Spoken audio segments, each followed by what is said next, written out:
علامہ صاحب، پاکستان ایک جمہوری ملک ہے، یہاں پہ آپ ولایت فقیہ کے ارتقاء کو کیسے دیکھتے ہیں؟ کس طرح سے یہ ممکن ہے کہ یہاں پر ولایت کے نظام کو نافذ کیا جا سکے؟ ولایت فقیہ ایک اصطلاح ہے جو اس دوران کے لیے، یعنی شیعہ اعتقاد کے مطابق کہ زمانہ غیبت ہے، امام معصوم امام مہدی علیہ السلام حاضر نہیں ہیں، موجود ہیں، زندہ ہیں، لیکن پبلک کے اندر، عوام کے اندر موجود نہیں ہیں، عوام کی ان تک رسائی نہیں ہے، تو اس زمانے کو زمانہ غیبت کہتے ہیں۔ تو ایسے میں جو شیعی بنیادوں پر اور شیعہ اعتقاد کے مطابق دینی نظام ہے، اس کو ولایت فقیہ کہتے ہیں۔ یعنی امام معصوم کی غیبت کے زمانے میں فقیہ نیابت میں، امام معصوم کی نیابت میں امور مسلمین اور امور مملکت اور امور دین کو نظارت کریں گے اور رہنمائی کریں گے۔ لیکن ولایت فقیہ سے یہ نظام شروع نہیں ہوتا، ولایت سے شروع ہوتا ہے، اور ولایت قرآنی نظام ہے، دینی نظام ہے۔ امامت یا ولایت کوئی فرق نہیں پڑتا، دونوں سے مراد ایک ہی ہے۔ قرآن کریم نے جیسے فرمایا ہے کہ انسان کے اوپر ولایت اللہ کی ہے، اور اسی طرح ولایت رسول اللہ کی ہے، اور ولایت ائمہ اہل البیت کی ہے نیابتاً، جیسے حدیث غدیر ہے، حدیث ثقلین ہے، یا دیگر جو دلیلیں ہیں شیعہ کے پاس، ان کے مطابق اہل البیت کی ولایت ہے۔ لیکن یہ ولایت مسلسل ہے، یعنی مومن انسان، جس طرح قرآن کی آیت ہے سورہ بقرہ کے اندر آیت الکرسی کے اختتام پر، اللہ ولی الذین آمنوا یخرجہم من الظلمات الی النور والذین کفروا اولیاؤہم الطاغوت یخرجونہم من النور الی الظلمات۔ اس آیت میں تقابل ہے، موازنہ ہے، کمپیئر کیا گیا ہے کہ مومن وہ ہیں جن کا ولی اللہ ہے، اور جو مومن نہیں ہیں ان کا ولی طاغوت ہے۔ تو دو ولایت سے مراد یعنی حکومتیں، سرپرستی اور نظام۔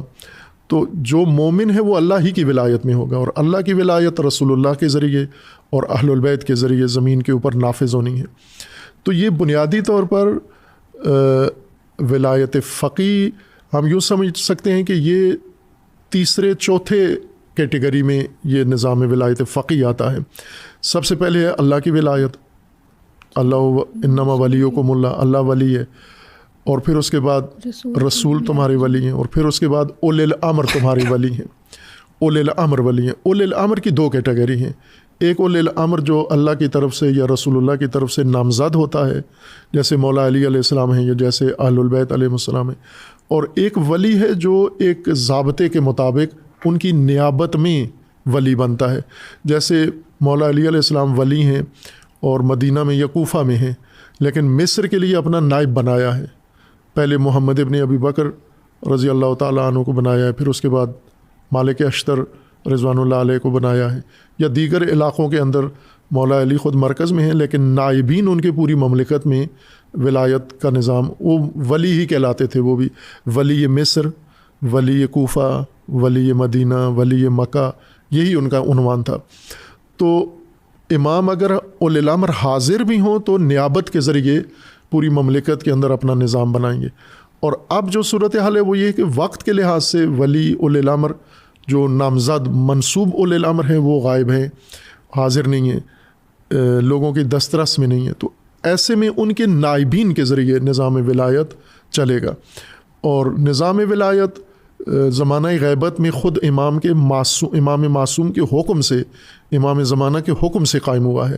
انہوں نے پہلے 4 اپنے نائب نامزد کیے ہیں، نواب اربعہ جن کو کہا جاتا ہے، یا 4 نائبین، اور پھر جب غیبت کبریٰ کا زمانہ شروع ہوا تو امام نے ایک فارمولہ دے دیا کہ اب میرے بعد یہ فقہا جو ان شرائط کے حامل ہوں گے وہ آپ کے ولی ہوں گے، میری طرف سے وہ حجت ہوں گے۔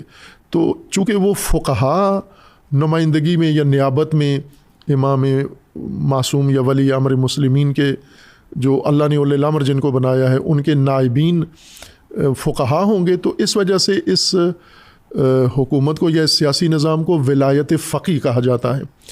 یہ تشیع کے اندر اسلامی حکومت کا ڈھانچہ ہے کہ رسول اللہ اگر ولی ہیں، اولی الامر ہیں، تو رسول اللہ کے نائبین باقی علاقوں میں نائبین حکومت کر رہے ہوں گے، ان کی اطاعت میں، ان کی مرکزیت میں۔ اگر مولا علی کی حکومت ہے تو ان کے نائبین باقی علاقوں میں حکومت کر رہے ہوں گے، اور اگر زمانے کے لحاظ سے جیسا مکان کے لحاظ سے نائبین سے نظام چلتا ہے تو ایک زمانے میں اگر اولی الامر نہیں ہیں معصوم یا نامزد اولی الامر تو نائب اولی الامر پر نوبت آ جاتی ہے، باری اس پر آ جاتی ہے. جیسا آپ کے ملک میں ہوتا ہے، مثلا ہمارے ملک میں پارلیمانی نظام ہے تو صدر مملکت جب باہر کسی دورے پر جاتے ہیں تو سینٹ کے چیئرمین قائم مقام صدر کا حلف اٹھا لیتے ہیں، تو ان کی واپسی تک سینٹ کے چیئرمین قائم مقام نائب ہوتے ہیں. تو سینٹ کے چیئرمین جو نیابت میں جب صدر واپس آتے ہیں تو ان کی ختم ہو جاتی ہے، یہ پھر چیئرمین سینٹ ہو جاتے ہیں. یا اسی طرح ہمارے چیف جسٹس ہیں، ابھی پچھلے چند دنوں میں وہ گئے ہوئے تھے باہر چین کے دورے پر، تو ان کی جگہ پر دوسرے سینئر جج قائم مقام چیف جسٹس کا حلف اٹھا لیتے ہیں. تو یہی اللہ تبارک و تعالیٰ نے بھی اسی طرح کا نظام بنایا ہے. یوں نہیں ہے کہ اللہ نے جن کو اولی الامر بنایا ہے وہ نہیں ہیں، اگر وہ اولیاء تو طاغوتوں کو اپنا ولی بنا لو. طاغوتوں کو نہیں بنا سکتے آپ. اگر مولا علی موجود ہیں تو مولا علی ولی ہیں، اگر مولا علی نہیں ہے تو ان کا نائب ولی ہوگا. طاغوت کی طرف کسی صورت میں آپ نے نہیں جانا، نہ رسول اللہ کی موجودگی میں، نہ اہل البیت کی موجودگی میں، نہ ان کی غیبت کے زمانے میں طاغوت کی ولایت نہیں ہونی چاہیے. یہ دینی اسٹرکچر ڈھانچہ ہے دین کا جو اہل البیت علیہ السلام نے بیان کیا ہے.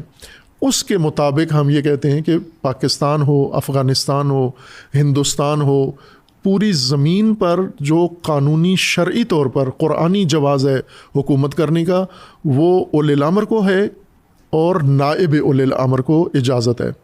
اس لیے کوئی فرق نہیں پڑتا کہ آپ کس مملکت میں رہتے ہو. جس مملکت میں رہتے ہو نظام ولایت کا آپ کے اوپر حکم فرما ہونا چاہیے.